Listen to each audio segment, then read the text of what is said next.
If Ruth had woken up that morning thinking, "Today I'm going to meet the man who will change my life," she probably would have laughed at herself because that's not how her day started. Her day started with survival. No husband, no financial security, no family in the land except Naomi. Just faith and a willingness to work.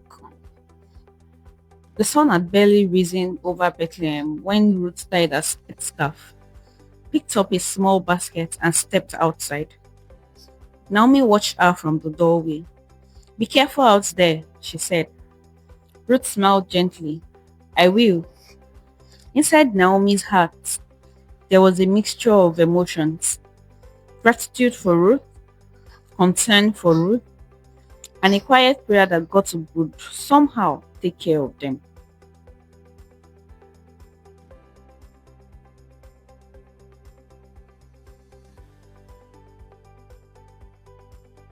Bethlehem during harvest season was alive. Farmers were gathering barley in large bundles. Workers laughed and talked as they moved through the fields. The air smelled like earth, sunshine, and fresh grain. Ruth stepped into one of those fields. She didn't own it. She didn't know the owner. But God had given a law that allowed poor people to gather leftover grains behind the harvesters. So Ruth began gleaning. She bent down, picked up a few stalks, placed them in her basket, again and again and again. It was slow work, hard work, the kind of work most people wouldn't notice, but God notices faithfulness in small things. Later that morning, a man walked into the field. His name was Boaz. Boaz wasn't just wealthy, he was known in Bethlehem as a man who truly loved God. When he greeted his workers, he said something that immediately revealed his character. "The Lord be with you." The workers replied, "The Lord bless you." This wasn't just a polite greeting. It showed that Boaz saw his work, his land, and his relationship through the lens of God. And then his eyes fell on someone unfamiliar. A young woman working quietly among the harvesters. Her head was lowered, her movements were careful. So she wasn't trying to draw attention to herself, but Boaz noticed her anyway. "Who is that woman?" he asked one of his workers. The worker smiled slightly. "That's Ruth," he said. "The Moabite woman who came back with Naomi," he continued. "She asked permission to gather grain this morning, and she's been working hard ever since." Boaz looked at her again. There was something about the way she carried herself. Not prideful, not demanding, just faithful. Boaz walked towards Ruth. Now imagine Ruth, but suddenly she's walking quietly, focused on gathering grain. Suddenly, the owner of the entire field approaches her. Her heart probably skipped a beat. Boaz spoke gently. "My daughter," he said kindly, "don't go and glean in another field. Stay here with my workers." Ruth looked up, surprised. Boaz continued, "I've told the men not to bother you. When you are thirsty, drink from the water jars they are filled." For a moment, Ruth just stood there. She wasn't used to this kind of kindness. She bowed respectfully and said something that revealed her humility. "Why have I found such favor in your eyes? I'm a foreigner." She knew she didn't belong there. She knew she didn't deserve special treatment. But Boaz's response revealed something powerful. "I've been told everything you've done for Naomi," he said. "To live, how you left your father and mother and came to live among people you didn't know before." Then he said something beautiful.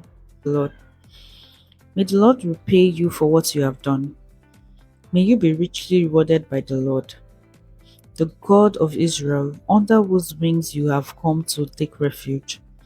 This wasn't flirting, this was respect, honor, recognition of her faith. Pay attention to this moment because verse shows us something important about godly men. A godly man notices character, not just beauty, not just charm, but faithfulness. Ruth didn't try to impress Boaz. She didn't manipulate the situation. She simply lived a life that reflected humility and devotion to God, and Boaz respected that. Mealtime, something unexpected happened. Boaz invited Ruth to eat with the workers. This was a big deal. She wasn't just tolerated in the field, she was welcomed. Ruth sat down quietly among them. Boaz passed her bread. She dipped it in vinegar and ate. Then he gave her roasted grain. The Bible says she ate until she was satisfied and even had some left over. For someone who had been worried about survival, this moment must have felt like a small miracle. But Boaz didn't stop there. After Ruth returned to work, he gave his workers the private instruction.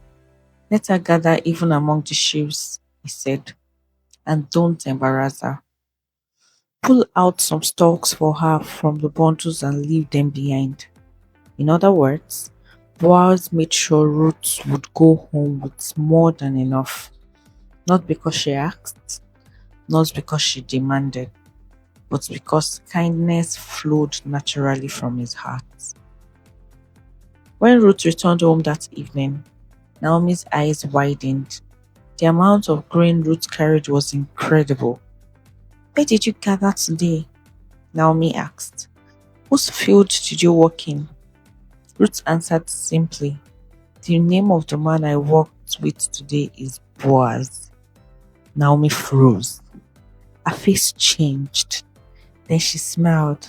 A real smile. Something she hadn't done in a long time. The Lord bless him, she exclaimed. Then she said something that Ruth didn't fully understand yet. That man is our close relative. He's one of our redeemers. Suddenly, Naomi felt something she hadn't felt in a long time. Hope. She didn't fully understand what Naomi meant yet. But one thing was clear. God had placed her in the right field, at the right time, under the care of the right man. And she didn't plan any of it. Sometimes, when we are waiting on God, it feels like nothing is happening. But God is often working behind the scenes in ways we can't see. Ruth thought she was just gathering grain, but God was quietly weaving together a love story, and this story was only just beginning.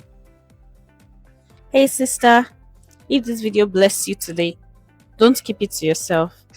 Hit that subscribe button, leave a comment with your thoughts, and share this with a friend who needs a little reminder of God's love. Let's grow together right here at She Loves.